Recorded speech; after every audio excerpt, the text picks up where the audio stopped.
Same जो गुंडा है वो पहले कम्युनिस्ट पार्टी में था, अभी वही सेम गुंडा अभी तृणमूल पार्टी में ही है। जो हमारे देश में जन्मे हैं, जो हमारे देश में 5 वक्त का नमाज पढ़ते हैं, वो हमारे भाई हैं, या बांग्लादेश और पाकिस्तान से जो लोग यहाँ पर घुसपैठिए आकर आश्रय ले रहे हैं वो हमारे भाई हैं। यहाँ पर आरजी कर जैसी घटना हुई थी पिछले 2 साल पहले, ममता बनर्जी के यही दलाल पुलिस ने इस केस को दबाने का अप्रांत चेष्टा किया। अभी तक हमारी बहन अभया को विचार नहीं मिला है। यहाँ मुख्यमंत्री ममता बनर्जी के नेतृत्व में पिछले 15 वर्षों में दुर्नीति हुआ है, करप्शन हुआ है, खून हुए हैं, मर्डर हुई है, हिंदुओं का हत्या हुआ है, पूरा नरसंहार हुआ है। यहाँ के युवाओं के पास नौकरी नहीं है, कुछ भी नहीं है। नौकरी ना होने के कारण इनकी गर्लफ्रेंड इसको छोड़कर भाग जाते हैं। और यहाँ पर बुढ़े जो तृणमूल कांग्रेस के युवा नेता है, मंत्री थे, शिक्षा मंत्री, उनके 4 गर्लफ्रेंड और उनके घरों में करोड़ों रुपए मिले हैं। मुझे तो लगता है कि निर्लज्ज मुख्यमंत्री ममता बनर्जी जो धर्म के नाम पर लोगों का विभाजन करती है, हिजाब पहन के माँ दुर्गा का उद्घाटन करने चली जाती हैं। नमस्कार, मेरा नाम नीतीश ठाकुर। एक बार फिर आप कैपिटल टीवी का खास कार्यक्रम वॉइस ऑफ बंगाल देख रहे हैं और इस वक्त मैं नॉर्थ कोलकाता में हूं और नॉर्थ कोलकाता के भारतीय जनता युवा मोर्चा के अध्यक्ष हमारे साथ हैं, सुबोध दास जी इनका नाम है। हमने कहा कि क्यों ना युवाओं से भी बातचीत की जाए, क्योंकि राजनीति में अगर सबसे सक्रिय कोई चेहरा होता है तो वो युवा होता है। बाकी अब इनसे समझने का प्रयास करेंगे कि आखिरकार इस बार बंगाल के अंदर क्या स्थिति है, भारतीय जनता पार्टी की भी और तृणमूल कांग्रेस की भी कितने टक्कर का माहौल है। क्योंकि अगर आप ऑन ग्राउंड उतरते हैं तो जवाब तो कोई देने से रहा, लेकिन भीतर ही भीतर एक संकल्प लेकर के लोग बैठे हुए हैं जिन्हें साइलेंट वोटर्स हम लोग कहते हैं। क्या कहेंगे साहब, क्या हो रहा है इस बार पश्चिम बंगाल के अंदर, और खास तौर पे अगर हम कोलकाता की बात करें? पश्चिम बंगाल में परिवर्तन की लहर चारों तरफ, मतलब ये जो परिवर्तन का लहर, हमारा जो एक स्लोगन है पाल्टानो दौरकर चाहे बीजेपी सरकार, जो बांग्ला में बोला जा रहा है, तो ये हमारा भी परिवर्तन का लहर चारों तरफ दिख रहा है। यहाँ पे आप देखेंगे पूरे पश्चिम बंगाल में, मैं कलकत्ता में रहता हूँ तो कलकत्ता का बात बोल रहा हूँ आपको, यहाँ पर आपको साइलेंट वोटर इतने ज़्यादा मिलेंगे। अगर आपको कोई कुछ नहीं बोल रहा है, जवाब नहीं दे रहा है, तो समझ लीजिए कि तृणमूल कांग्रेस से पीड़ित होकर वो लोग खुलकर नहीं बोल पा रहे हैं। यहाँ मुख्यमंत्री ममता बनर्जी के नेतृत्व में पिछले 15 वर्षों में दुर्नीति हुआ है, करप्शन हुआ है, खून हुए हैं, मर्डर हुई है, हिंदुओं का हत्या हुआ है, पूरा नरसंहार हुआ है। और हम जो आने वाले विधानसभा चुनाव में पश्चिम बंगाल की जनता को बार बार जो आह्वान कर रहे हैं कि अगर पश्चिम बंगाल को पाकिस्तान और बांग्लादेश नहीं होने देना चाहते हैं तो आने वाले विधानसभा चुनाव में इमीडिएट ये सरकार को आप पहले पलटिए। ममता बनर्जी के रहते हुए हमने न जाने कितने करप्शन देखे हैं। उनके आधे से ज़्यादा नेता जो वोट प्रचार में अभी घूमते हुए दिख रहे हैं आप लोगों को, ये लोग सब अभी बेल में घूम रहे हैं। सब लोग किसी न किसी दुर्नीति के साथ जुड़े हुए हैं। यहाँ मुख्यमंत्री ममता बनर्जी के अमल में, मतलब उनके टेन्योर में हमने देखा है कि उनके जो शिक्षा मंत्री हैं, शिक्षा मंत्री 2 साल जेल खट के आए बाहर। 10,000 से अधिक सरकारी स्कूलों को बंद कर दिया गया है। और शिक्षा मंत्री जिनका उम्र 70 साल हो गया होगा, यहाँ के युवाओं के पास नौकरी नहीं है, कुछ भी नहीं है। नौकरी ना होने के कारण इनकी गर्लफ्रेंड इसको छोड़कर भाग जाते हैं। और यहाँ पर बुढ़े जो तृणमूल कांग्रेस के युवा नेता हैं, जिनका बारे में मैं अभी बोल रहा था, जो मंत्री थे, शिक्षा मंत्री, उनके 4 गर्लफ्रेंड और उनके घरों में करोड़ों रुपए मिले हैं ईडी सीबीआई के छापेमारी में। तो आप सोचिए, मुख्यमंत्री ममता बनर्जी जो कम्युनिस्ट के खिलाफ यहाँ पर अटल बिहारी वाजपेयी जी के भीख लेकर मुख्यमंत्री बन चुकी थी, यहाँ पर आज वो क्या की हैं? हिंदुओं का विभाजन करना भाषा के नाम पर। अगर आप हिंदी बोलते हो तो आपको बोला जाएगा बहिरागत हैं, और जो बांग्ला बोलते हैं उनको बोलेंगे आप घर के लोग हैं। अब आप बताइए ना, यूसुफ पठान कहाँ से घर के लोग हो गए? कीर्ति आजाद कहाँ से घर के लोग हो गए? और हमारे जैसे लोग, जो लोग हिंदी स्पीकिंग हैं, उन लोगों को बोला जाता है कि तुम लोग यूपी और बिहार से आए हो। हमारा जन्म कलकत्ता की इसी पवित्र भूमि में हुआ है, और तृणमूल कांग्रेस के नज़रों में हम लोग बहिरागत हैं। अच्छा, एक चीज बताइए, आपने बहुत सारी बातें की, लेकिन जब आपने वो बोला कि हिंदुओं का नरसंहार होता है, इसी प्रकार का एक स्टेटमेंट ममता बनर्जी का है कि 1 सेकंड लागे। उन्होंने बोला था कि मात्र 1 सेकंड लगेगा, वो तो मैं बीच में खड़ी हूं, वरना कोई और कम्युनिटी हिंदुओं को खत्म करती हुई चली जाएगी और आप लोग कुछ नहीं कर सकेंगे। इस बात ममता बनर्जी का हवाबाजी है। वो सबसे पहली बात है, मुख्यमंत्री ममता बनर्जी अगर पुलिस को हटवा दे, जो ममता बनर्जी का चप्पल चाटती है, हम कलकत्ता की पुलिस या बंगाल की पुलिस, ऐसे कैसे? अरे चप्पल चाटती है भाई। आपने वीडियो नहीं देखा? हावड़ा में कुछ मुल्ले पुलिस को दौड़ा दौड़ा के मार रहे थे, उड़ता हुआ लात चलाए थे कलकत्ता पुलिस के ऊपर, बंगाल पुलिस के ऊपर, हावड़ा पुलिस के ऊपर। हमने इससे पहले देखा है कि तृणमूल कांग्रेस के नेता मंत्री डीजी को, आईजी को फोन करके बोलते हैं कि तुम्हारी बीबी को रेप कर देंगे, बलात्कार कर देंगे, लेकिन नेता मंत्री आज तक जेल नहीं जाते हैं क्योंकि वो तृणमूल कांग्रेस करते हैं। आप यहाँ पर कुछ दिन पहले ही देखा होगा कि ईडी सीबीआई के छापेमारी में जब चल रहा था वो आईपैक के घर पे, जब ईडी सीबीआई का छापा लगा था, तो वहां पर मुख्यमंत्री ममता बनर्जी पहुंच गई थी और ईडी सीबीआई का काम करने नहीं दिया गया। वो फाइल लेकर के वो आ गई, चोरी करके वो भाग गई। आप बताइए, चोरी करके भाग। जी, जिस राज्य में मुर्शिदाबाद जैसे कॉलेज में हमने देखा कि सरस्वती पूजा के लिए हाई कोर्ट में जाकर परमिशन लेना पड़ा, और कलकत्ता के जादवपुर विश्वविद्यालय में ईद के समय में जादवपुर विश्वविद्यालय के अंदर कुछ मुल्लों को घुसवाकर, कुछ नहीं, उनकी संख्या लगभग हजारों के ऊपर थी, 1000 लोग उस कॉलेज के अंदर घुसकर, वो कॉलेज शिक्षा का आंगन होता है, वहां धर्मीय अनुष्ठान करने का यहाँ पर अधिकार किसने दिया है? सिर्फ मुख्यमंत्री ममता बनर्जी के नेतृत्व में पूरे पश्चिम बंगाल में ये सब चल रहा है। आप जाइए कलकत्ता के विभिन्न स्टेशनों में, स्टेशन के अंदर जो सेंट्रल गवर्नमेंट का प्रॉपर्टी है उसके ऊपर आप सैकड़ों ऐसे स्टेशन के ऊपर देखेंगे तृणमूल कांग्रेस ने जगह दखल करके वहां पर पार्टी ऑफिस खुलवा लिया है। स्टेशन के ऊपर ये लोग नमाज पढ़ते हैं, लेकिन इनको रोकने वाला कोई नहीं है। आपको पता है, आज से कुछ महीने ही पहले एक हिंदू संगठन की तरफ से यहाँ पर कलकत्ता के परेड ग्राउंड में लखों कंठे गीता पाठ का आयोजन किया गया था, जहाँ यहाँ पर बागेश्वर महाराज जी यहाँ पर आए थे। वहाँ पर मुख्यमंत्री ममता बनर्जी को भी आमंत्रण दिया गया था। ममता बनर्जी ने कहा कि यह भारतीय जनता पार्टी का कार्यक्रम है।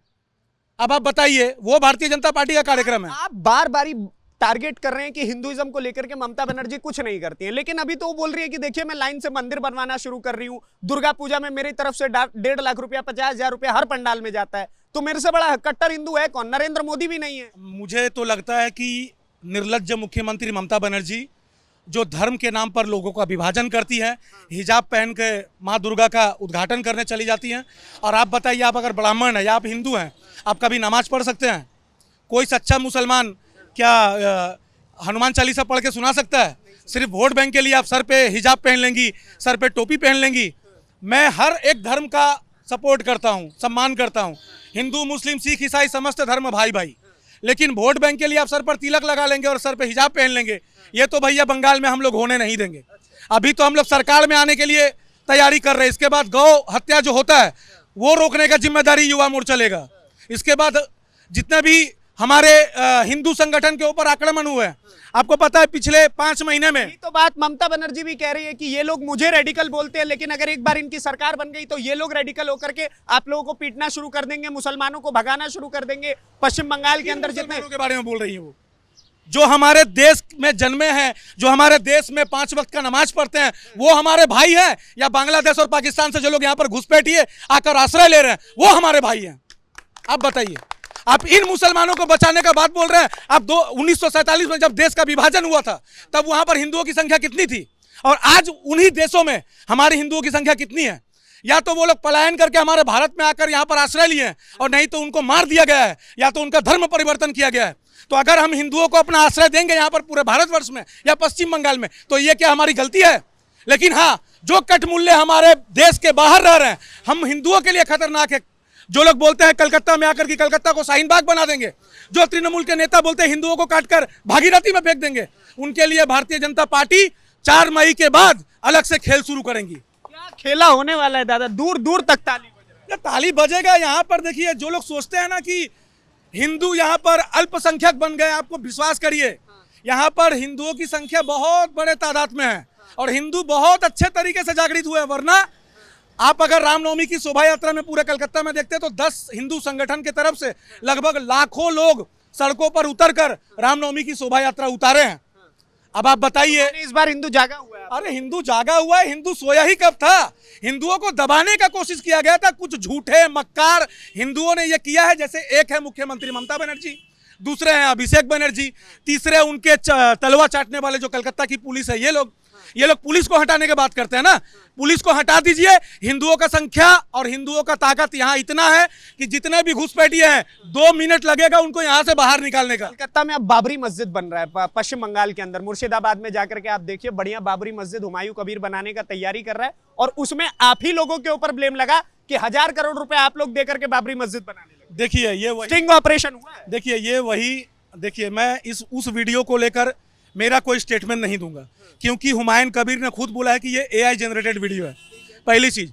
दूसरी चीज ये है कि आज जो दोगले, जो नपुंसक लोग बोल रहे हैं कि हुमायूं कबीर भारतीय जनता पार्टी के साथ मिलकर, और आप भी जो बोले हैं कि कुछ पैसे हमारे तरफ से फंडिंग हुए हैं। हम नहीं बोले, चल रहा है। हाँ, तो ये चल रहा है, एक नैरेटिव है। जब यही हुमायूं कबीर बोल रहा था हिंदुओं को काटकर भागीरथी में फेंकेंगे, तब कितने दोगलों ने उनके खिलाफ में अपनी आवाज बुलंद की थी, ये बताइए। जब वो तृणमूल कांग्रेस के नेता थे, वहां के बाबरी मस्जिद बन रहा है, इस पर क्या? बाबरी मस्जिद वो लुटेरा है, रेपिस्ट है, उसका मस्जिद जितना बार टूटेगा हमारे जैसे लोग फिर से कार सेवक करेंगे, फिर से तोड़ेंगे, ये हमारा वादा है। ये पश्चिम बंगाल में अगर बाबरी मस्जिद बनेगा तो आप ऑन कैमरा बोल रहे हैं आप तोड़ देंगे। मैं बोल रहा हूँ 1991 में हमारा जन्म नहीं हुआ था, वरना उस टाइम पे भी हम लोग रहते हैं। हमारा जन्म 91 के बाद हुआ है। अगर फिर से किसी भी रेपिस्ट का, किसी भी ऐसे जिहाद मानसिकता के लोग का अगर यहाँ मस्जिद बनेगा, आप बनाओ ना भाई, आप बनाओ, आप जाकर हमारे एपीजे अब्दुल कलाम जी का मस्जिद बनवाओ। हमारे सारे हिंदू यहाँ पर, प्रधानमंत्री मोदी जी भी समर्थन करेंगे, हर एक हिंदू यहाँ पर समर्थन करेंगे। लेकिन अब बाबरी मस्जिद हिंदुओं को पोक करने का जगह आप लोगों को बंगाल में मिला है।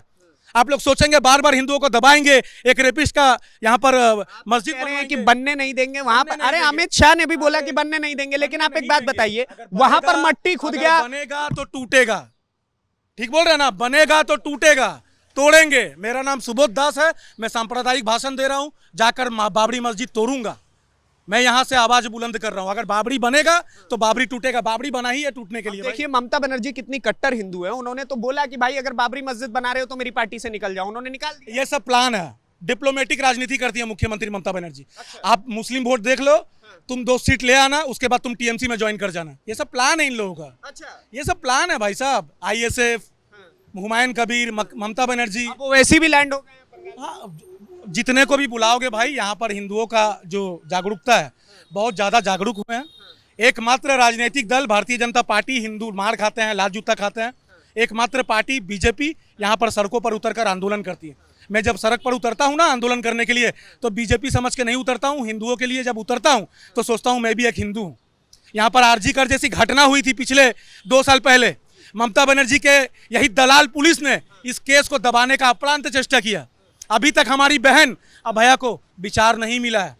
आप सोचिए, अभया की माँ को एक राजनीतिक पार्टी चूज करना पड़ा ताकि उसकी बेटी को न्याय मिल सके। वहीं तमन्ना की माँ को भी सीपीएम पार्टी चूज करना पड़ा ताकि उनको भी अपनी बेटी का न्याय मिल सके। तो ये किस पश्चिम बंगाल में रह रहा है जहां पर नारियों का सुरक्षा नहीं है, महिलाओं का सुरक्षा नहीं है। और महिला सुरक्षा का बात जब यहाँ विरोधी दल के लोग करते हैं, मीडिया करते हैं, तो मीडिया को गिरफ्तार किया जाता है। यहाँ संतू पान जैसे लोग, मानव गुहा जैसे लोग, वो लोग भी भारतीय जनता पार्टी के कैंडिडेट हुए। पता है क्यों? क्योंकि कलकत्ता की पुलिस ने इन लोगों को भी महीने भर महीने, रात भर रात इन लोगों को गिरफ्तार करके रखा। इस बार क्या लग रहा है, फेयर इलेक्शंस हो पाएंगे? जैसे पहले के समय में तस्वीरें हर बार आती रही हैं कि कभी पत्थरबाजी हुई है, कभी पकड़ा गया है, कभी हिंदुओं के घरों में आग लगा दी गई, जो भाजपा के सपोर्टर्स थे उनके घर में आग लगा दिया गया, उनको मार दिया गया कई बार तो जान से। इस बार आपको उम्मीद है कि फेयर इलेक्शंस हो पाएंगे? देखिए, इस बार हमें पूरा भरोसा है कि फेयर इलेक्शन होगा, फेयर इलेक्शन होगा। इससे पहले क्या होता था पता है? जैसे ये अगर वोट देने जा रहा ना, तो जो मुल्ला गया है वोट देने के लिए, वो बटन में जाकर इतर लगा देता था भारतीय जनता पार्टी के उसमें बटन पे, और जो लोग भी वोट देकर बाहर निकलते थे उनके उंगलियों को सूंघा जाता था। अगर वो इतर स्मेल करता था तो उनकी हत्या कर दी जाती थी। यही पश्चिम बंगाल का भूमि है और यही कलकत्ता का भूमि है। जब 2 मई को 2021 का चुनाव का घोषणा हुआ था, काउंटिंग हो रहा था, मेरे मित्र की हत्या कर दी गई थी, अभिजीत सरकार की, और अभी तक वो केस चल रहा है। अभिजीत सरकार आपके मित्र? एकदम मेरे युवा मोर्चा के मित्र थे। हम लोग एक साथ, जैसे आज हमारे जितने भी कार्यकर्ता एक साथ रहते हैं, वो भी वैसे ही कार्यकर्ता थे हमारे। तो हमारे यहाँ पर हमने बहुत कुछ भोगा है, लेकिन आने वाले दिन में ये जो साइलेंट लोग हैं, ये लोग कोई जय श्री राम और बीजेपी जिंदाबाद नहीं बोलेंगे, लेकिन ये मुझे पूर्ण विश्वास है कि ये लोग चुपचाप जाएंगे, कमल का छाप दबाएंगे। ये आपको पूरा एकदम भरोसा है। बहुत बहुत धन्यवाद, आपने इतना समय दिया। तो आपने देखा कि भारतीय जनता पार्टी युवा मोर्चा के कुछ लोग थे, आइए इनसे बात करेंगे। बीजेपी जय श्री राम ही आएगा इस बार, 100%? 100 200%। क्या बात कर रहे हैं भाई साहब, आप तो बोल दिए खुल के साहब। एकदम कोई दिक्कत नहीं है। बीजेपी आएगा? हाँ बीजेपी आएगा ही। क्यों ऐसा? आप लोग मतलब प्रताड़ित है क्या? बहुत परेशान किया गया? बीजेपी आएगा ही, बहुत दिन से भोगा है, इसलिए बीजेपी आएगा इस बार। अच्छा, पहले बोलने से डर क्यों रहे थे? नहीं डर कोई बात कर रहे हैं, डर क्या चाहिए? आप आइए साहब, युवाओं से बात किया जाए। नमस्कार, क्या नाम है? नीलाद्री शाह। नीलाद्री शाह। यस। अच्छा, what do you think about elections? अभी पश्चिम बंगाल में जो चुनाव चल रहे हैं, इसको लेकर के क्या सोचते हैं? बदलना चाहिए। बदलना चाहिए? हाँ, सरकार यहाँ पे बदलना चाहिए। मतलब टीएमसी से कुछ उम्मीद नहीं है क्या? नहीं, 15 साल हम लोग ने वेट किया, अभी और नहीं कर सकते। हम लोग का वेस्ट बंगाल से सभी इंडस्ट्रीज यहाँ से भाग गए, और सभी यहाँ पे युवा अनएम्प्लॉयड है और बाकी सब चीज़ लॉ एंड ऑर्डर सिचुएशन बहुत ख़राब है। अच्छा, मैं उम्मीद किस तरफ है अगर बदलना चाहिए तो? उम्मीद जिस दिशा में हम लोग का देश जा रहा है, हम लोग उसी दिशा में हम लोग वेस्ट बंगाल में डबल इंजन सरकार चाहते हैं। मतलब आपने खुल के नहीं बोला लेकिन इशारे इशारे में जवाब जरूर दे दिया। यस यस यस, ठीक है। अच्छा, क्या क्या क्या समस्या तृणमूल के, मैंने सुना है यहाँ पर बड़ा गुंडागर्दी ये सब होता है, क्या इज इट रियल? या मैं जिस ममता बनर्जी तो मना करती है कि ये सब कुछ नहीं होता है। हाँ, मैं जिस इलाके में रहता हूँ वहाँ तो होता है, एकदम कम्युनिस्ट टाइम से होता है। अब सेम जो गुंडा है वो पहले कम्युनिस्ट पार्टी में था, अभी वही सेम गुंडा अभी तृणमूल पार्टी में ही है।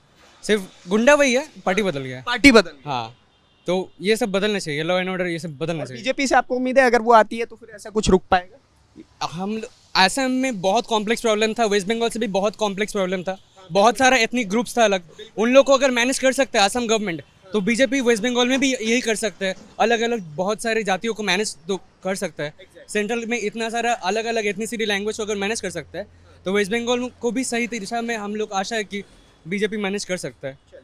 बहुत बहुत धन्यवाद, आपने समय दिया है। I am very proud of you, क्योंकि बहुत सारे लोग नहीं बोल पा रहे हैं, यू नो दैट। अब और मैं इस चीज़ को कैमरे पे बोलने से इतना नहीं रहा हूँ, मतलब मेरे को अजीब लग रहा है कि यार लोग मुझसे बात क्यों नहीं कर रहे हैं। I am not proud of you क्योंकि तुम भारतीय जनता पार्टी का सपोर्ट कर रहे हो। I am proud of you क्योंकि आप आकर के कैमरे के सामने अपनी समस्याओं पर बातचीत कर सके। Thank you. तो आपने देखा कि ये पश्चिम बंगाल की स्थिति है, जहां भी हम जा रहे हैं लोग बातचीत करने से कतरा रहे हैं। कुछ ही लोग हैं, चंद लोग हैं जो अपनी समस्याओं को कैमरे पर बता पा रहे हैं, और ये सारी की सारी चीजें आप भी समझते हैं कि ये किसके खौफ की वजह से हो रहा है। आप क्या कुछ सोचते हैं इस पूरे पश्चिम बंगाल चुनाव को लेकर के, जो हम अलग अलग इलाकों में जाकर के आपको दिखा रहे हैं? चौड़ी से चौड़ी सड़कें, पतली से पतली गलियां, हर जगह जाकर के हमारी टीम बातचीत कर रही है जनता से और जानने का प्रयास कर रही है। आप क्या सोचते हैं इन सारी चीजों को लेकर के, हमें कमेंट बॉक्स में जरूर बताइए। और इस प्रकार के और वीडियोस को देखने के लिए कैपिटल टीवी को सब्सक्राइब करिए। धन्यवाद, नमस्कार, जय हिंद, जय भारत।